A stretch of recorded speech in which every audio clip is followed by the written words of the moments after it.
Have you checked the children? You're a little mad sometimes. Hi, I'm Chucky. Wanna play?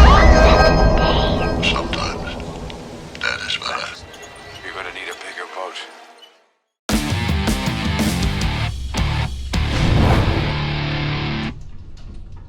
Long days and pleasant nights, fellow travelers along the path of the beam. I'm known on this level of the tower as Jaime and Fuego, and if it please you join me here for a bit of palaver on Hail to Stephen King. That is Reezy, obviously bienvenidos, and welcome to the horror show. And for a brief bit of just collection update, unboxing, all with regards to my personal favorite author, that is Thankee Sai King. So if you're stumbling upon this, like watching, hauls from people who did like their Black Friday, their Cyber Monday, whatever the heck, yeah, I dropped some stuff on the old Amazon credit card, and yeah, who knows how wise that was. And so, hey, it was the deals were just too ridiculously good not to jump on. And so yeah, there was like the non-King stuff, like $14 for Blu-ray complete series of Cowboy Bebop. That was a hell of a deal. And then also the Collected Clementine with, boy, that's not a can of worms that's going to be opened up here on Hail to Stephen King, but with the show just ending recently, I very much felt like it was a bit of a cop-out in a lot of ways because of the fact that, so the series proper ends, sure, but there is the Negan and Maggie show, there's the Rick Michonne show, and there's the Daryl show. Originally it was supposed to be Daryl and Carol, but yeah, so the characters that probably most people give the biggest amount of a crap about, their stories will continue, and there's still going to be Tales from the Walking Dead, and Fear of the Walking Dead, and all this silliness. So, Clementine, though, which was a character from, the Telltale series that was really good. And then I heard about this Transformers Terminator, Enemy of My Enemy. Sounded a little cute. And then with Christmas coming right around the corner, Life Day Treasury. And I'm not sure if the sale is still on by the time I'm going to be getting this video up because of the fact that, at the beginning of this week, something that I had been hinting at a little bit here and there with regards to my own personal availability and stuff going forward with this show, was the fact that this week was my Arizona State University official return. So there was an orientation class called ASU 9, and it is because I am getting a film and media studies degree. So a return after well over a decade since my previous enrollment, and so very excited. I already had a associate's in audio production technology. But, it's incredibly exciting to be getting back into the process, although being a exclusive online sort of situation based on a tuition reimbursement through my employer, that's another reason that it's been a little tough to do like the Live Book of the Month shows and things of that nature because, in some cases I've been putting in like 50 plus hours a week to get to the preferred threshold, well, the required threshold to actually get the tuition reimbursement through my employer, my regular day job. And so, yeah, it's an incredibly exciting opportunity, and it's been lots of watching videos and reading syllabi and all of this different stuff just to kind of get myself reacclimated. So I think Cyber Monday alone, I was like 7, almost 8 hours of just watching videos about, everything from carbon footprint to just how sustainability is key with Arizona State University specifically. So, forks up, I'm very stoked to be a Sun Devil once more. But, so now to the King-centric and the King-related stuff that I was able to obtain. There was one package that arrived later, and I'm going to be actually doing a official unboxing of that, which I'm pretty stoked about. But so, when the Run to the Hill coverage, which is kind of a offshoot of Hail to Stephen King here, and covering the son of the King, as I so affectionately call him, Mr. Joe Hill, Joseph Hillstrom King. So he had a partnership with DC Comics, and he he basically implemented an imprint entitled Hill House Comics. Yeah, very befitting with not only his moniker, but also the prestige of the Shirley Jackson title and everything like that, and its resurgence based on another King affiliate and big-time fan, Mr. Mike Flanagan, obviously.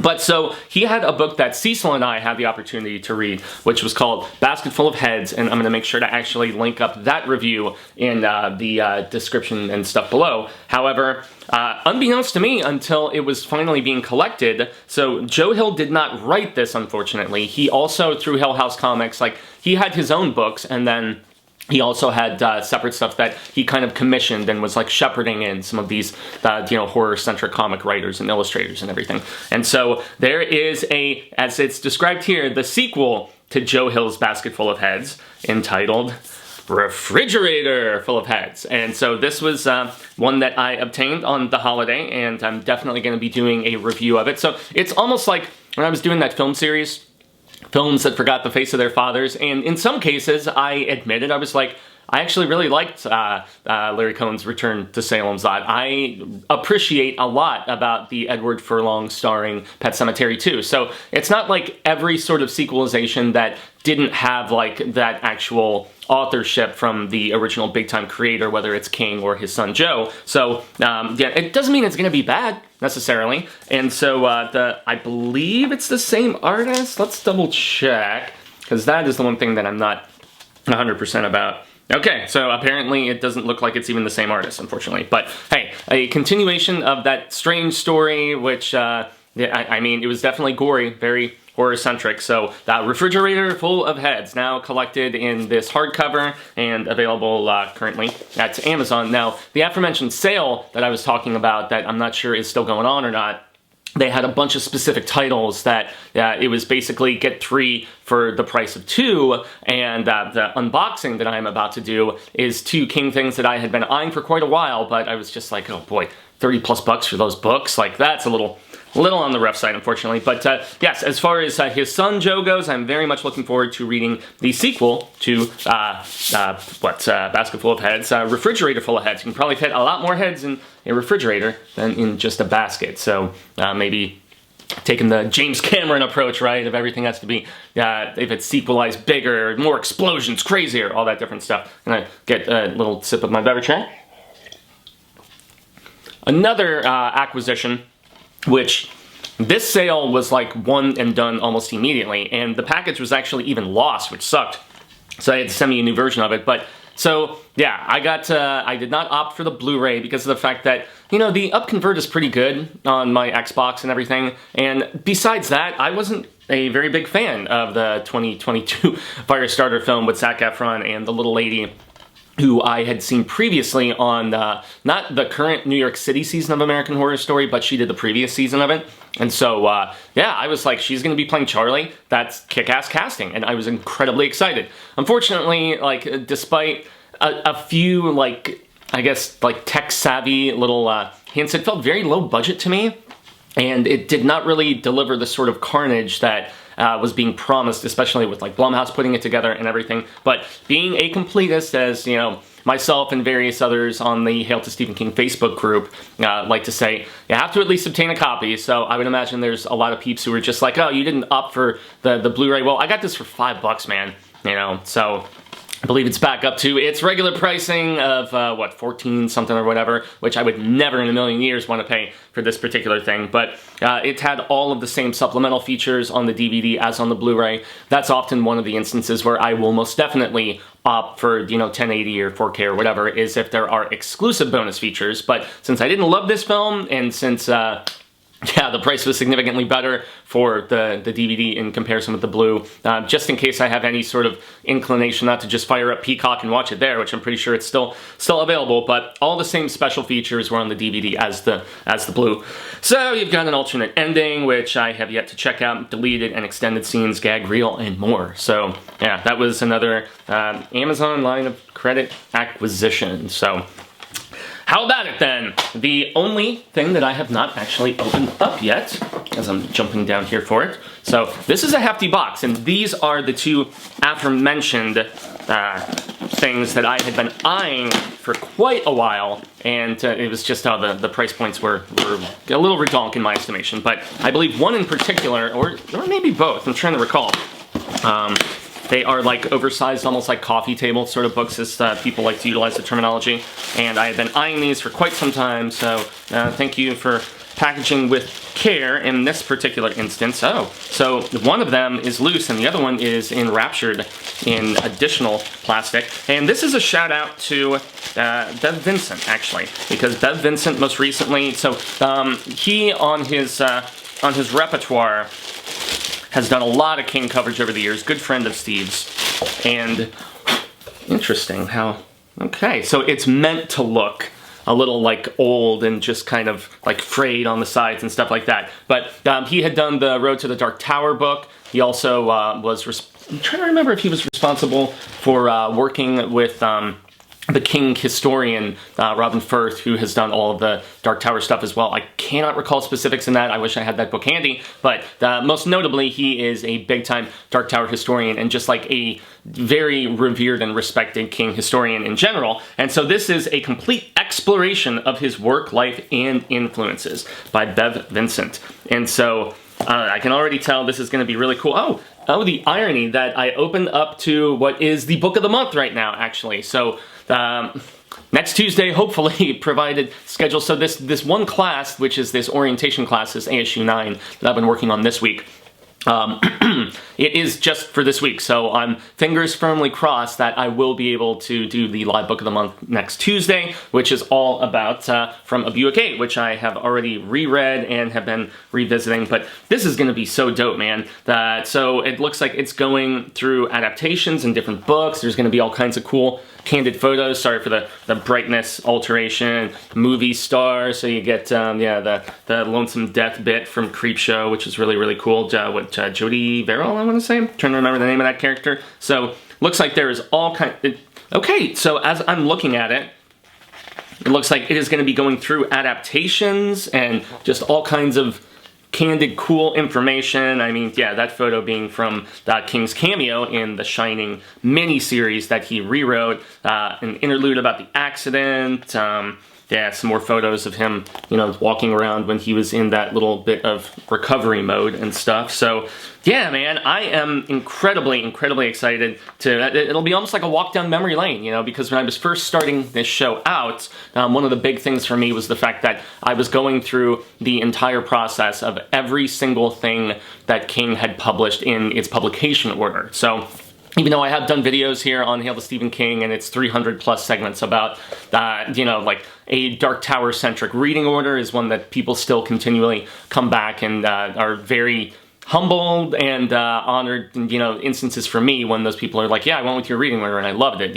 having those tie-ins like, Salem's Lot and, Hearts in Atlantis and things of that nature. So, but really, at the core of it, this whole journey started for me because I was like, okay, a lot of King's work interlocks with each other, and for that reason, I most want to go through everything in its published order to get all of those like key connections as opposed to jumping around, because initially I read my 3 favorite King adaptations, and so I read Pet Sematary, then I read It, and then I read The Stand, and then my 4th book was technically Insomnia, actually, because of the fact that it had the dairy connection and stuff. And so yeah, man, Bev, you're probably not watching this, but yeah, man, I am incredibly excited. Some of my last correspondence with Bev Vincent was through Twitter around the time the Dark Tower movie was coming out, so we're talking a number of years ago at this point. But, so yeah, it's broken up. Chapter 1, you've got the future artist as a young man, 50 through 69. Chapter 2, the Doubleday years in the 70s. Chapter 3, Midas Touch in the 80s, and everybody knows the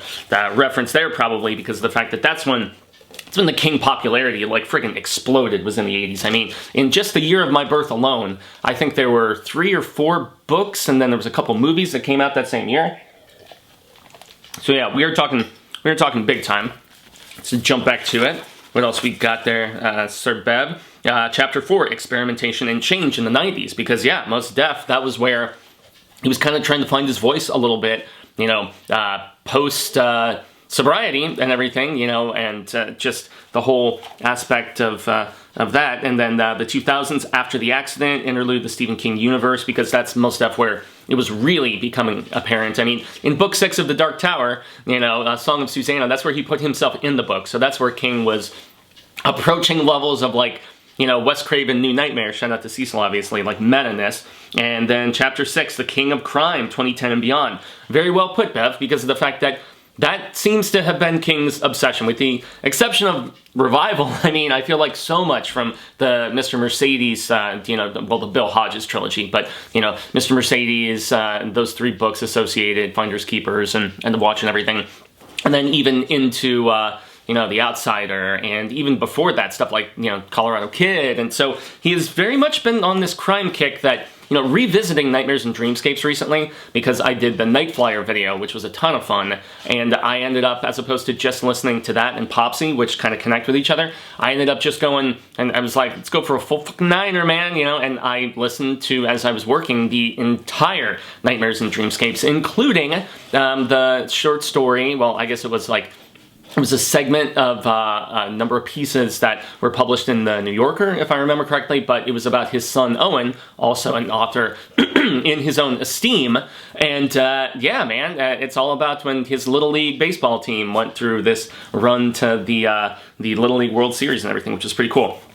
Conclusion, the test of time, then you have selected biography, appendix, endnotes, image credits, all that different stuff. So, yeah, I am very much looking forward to checking this out. I'm not positive if it's going to warrant an entire video. I've been wanting to do a Sai King non-fiction video, and the stuff that he has put out himself, most notably. So, covering that Road to the Dark Tower, and then also the Robin Firth appendix and everything, it's almost like a Dark Tower encyclopedia that she put out, and once again I was like, well, I could tag team the both of those and that would make a little bit more sense, but then, I have done a previous video about On Writing, which is terrific as far as just not only being autobiographical, but also being a testament about what he has learned about the craft itself and his personal prowess in said regard. And so, really a big fan of that book, although there is a companion piece that he put out called Secret Windows that had some unpublished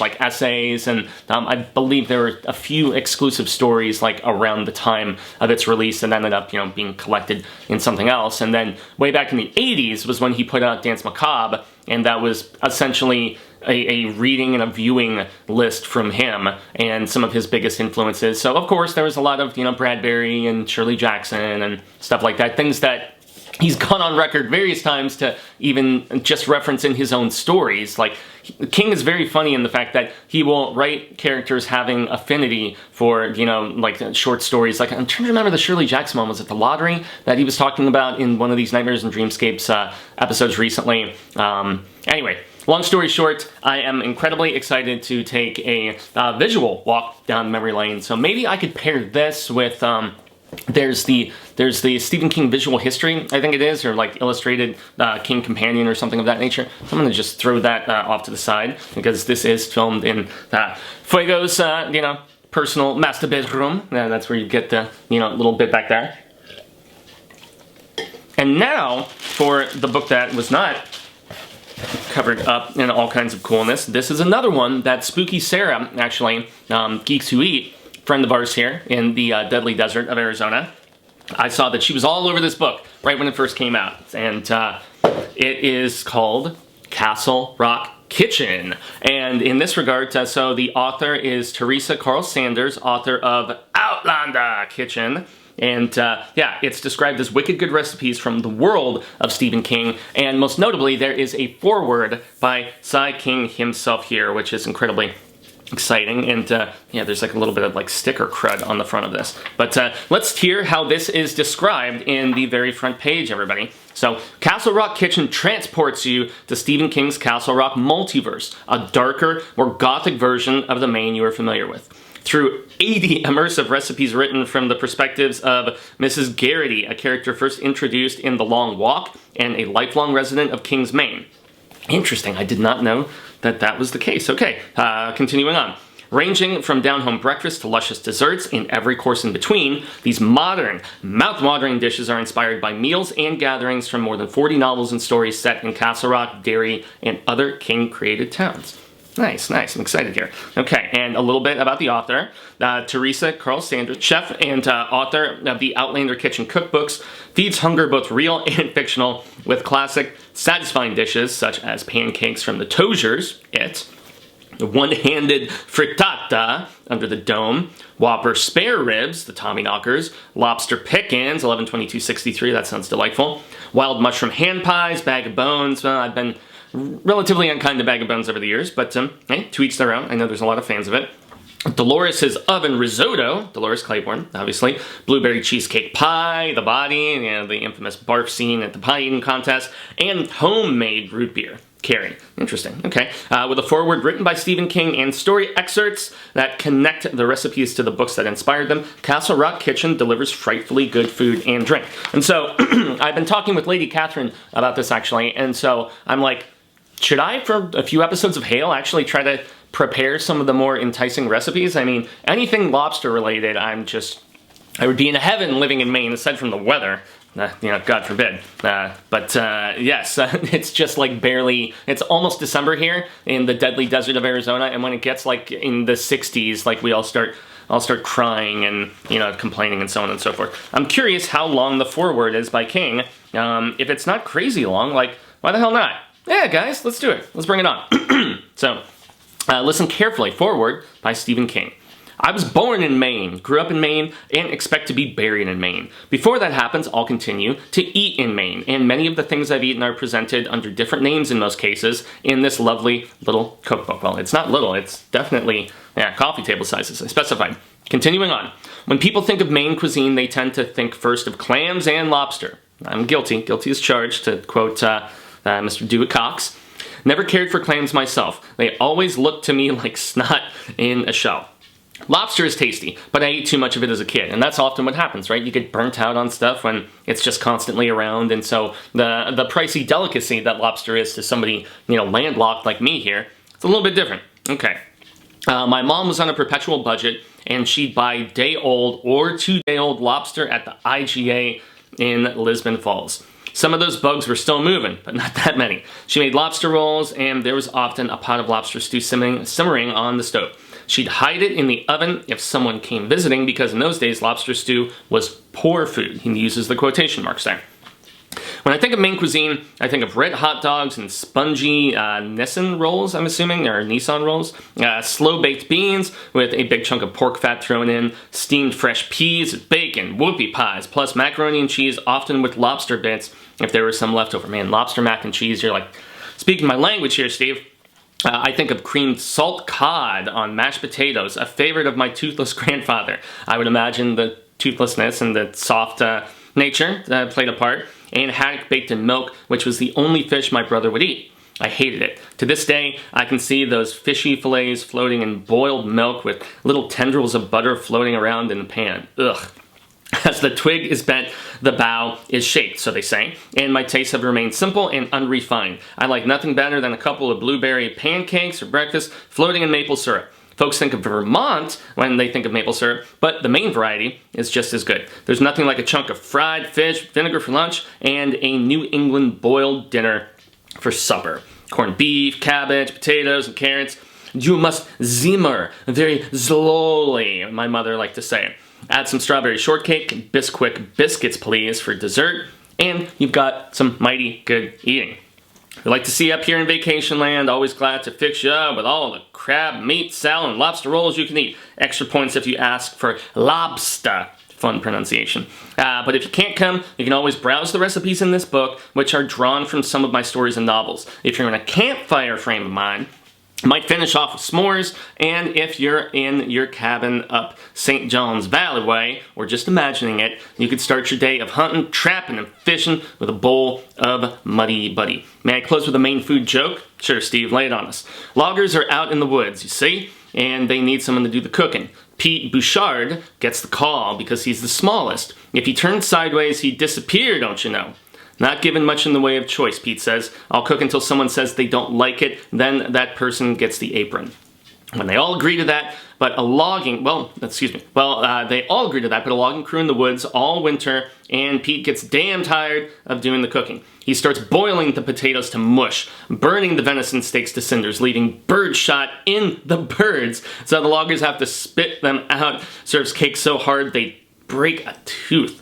Yet everyone in the crew keeps saying, "It's good, Petey, it's good. It's really good." Finally, in desperation, Pete goes out in the woods one day and picks up a big bag of fresh moose droppings. All right, Steve, I see where you're going. He bakes it in a pie and covers it with whipped cream. I don't know where he got cream in the deep woods either, so don't ask. That night, he serves it out. Severin Bellevue, I'm guessing, takes a big bite and says, "God damn, this is moose shit pie, but it's good." It's good. There are no recipes for moose shit pie in this book, but you'll find the taste of Castle Rock, Maine in everyone, even if you don't imagine. It's what I do. Well, Steve, like, toilet humor never goes out of style for him, man. Burps and farts and so on and so forth, and obviously moose shit in this case. So I'm assuming that the recipes will be significantly more delectable in comparison with his moose shit joke here. And the quote on the back, Teresa has a magical gift of cooking wonderful food that takes you into the heart of your favorite story. So that is assuming presumably her little angle, her little approach to author of the NYT bestselling Outlander novels. Okay, so that is with reference to the previous book, and that was a quote from Diana Gabaldon. So, all right. Oh, and there's another one that we like to see up here in Vacation Lane. Okay, so we did that already. But yeah, man, the retail for this is 35 buckaroonies, and so I was very relieved that I was able to obtain it for a much more not hitting my Amazon line of credit as horrendously as you would think. So those are the new acquisitions, guys, and obviously a little bit of a taste of some future coverage that's going to be here on the show, and a grande gracias is what I will extend to you. The next video proper, which is going to be after the Book of the Month and the discussion about From a Buick 8, is going to be for its recent anniversary, none other than Schwarzenegger's The Running Man. And very drastically different in tone in comparison with the short story, because that's another one that I recently revisited in preparation for that upcoming video. And Ben Richards, I want to say the character's name is, but yeah, a very dark and cynical novel in comparison with the over-the-top, more game show-centric silliness of that film. But if you just kind of think of it as a different level of The Tower, I think you can at least find appreciation, even if you are not as big into where that adaptation went. I know Edgar Wright has been trying to make that into a new, more faithful version for quite a while, although there's not a lot of new details about that, so I'm curious if that's going to be another one of those properties that was announced and then never moved past pre-production, or, you know, just the reacquisition of rights so a studio could even flirt with the idea of remaking it. But hey, it is what it is, everybody. And then the Book of the Month for December, just to give a early heads up, because I know lots of people are busy with the holidays and everything, it's different seasons with 3 of the more revered of Stephen King short stories. Well, I guess they're technically novellas, but, you know, they're not like big doorstoppers like some of King's other books. But yeah, so The Body, which is made into Stand By Me, Apt Pupil, which, despite the fact that a lot of people have really realized how shitty Bryan Singer is, he was a very talented director, and I still like to look at the performance from our 2 leads in that and appreciate the film in comparison. And obviously the most probably respected and celebrated Stephen King adaptation being Frank Darabont's The Shawshank Redemption, in this case Rita Hayworth in The Shawshank Redemption, as the original novella was titled. So yeah, and then you also have The Breathing Method, which is bonkers, and Scott Derrickson has been trying to make that into a movie for a little while. I think it's still even listed on IMDb as being in some form of development or not, but I'm not holding my breath. Another popsicle stick joke, Fuego. But yeah, that's going to be the end of the proceedings for today, everybody. And I know this is going up in the midst of a weird week. There was a tough situation that transpired with regards to a close friend of mine passing abruptly in a very crazy sort of fashion. So it was definitely heavy on my heart this week, and that culminating with just the return to school and everything, and the departure of Marcia. She is moving to South Carolina, and so we had a very nice send-off with her this past Sunday. So it's like, man, change comes at you in a flurry, I think was a phrase that I remember from a film that I really enjoyed. There was some indie flick that, hey, I can't even remember the title of it at this particular point, but yeah, change comes at you in a flurry, and so there's a lot of positive, exciting changes. There's more of the, hey, it's the is what it is sort of change, which is, you know, the departure of Marcia, unfortunately. And then there is the bit of the tragic stuff as well, with regards to my buddy David. And so not going into extensive details or anything like that. But yeah, I appreciate every episode, every day of contribution to this channel, and to, man, everything that we have had just the the privilege and the honor to accomplish, whether it's my stuff, here covering King and his kid, or, like Cecil with Dylan's New Nightmare recently. And so lots of exciting stuff coming, lots of changes, and but lots of ones of the positive variety for the most part, at least. So once again, I've been Jaime Fuego. You can find Wall on all social media sectors like Twitter, Instagram, Facebook, here on the YouTubies.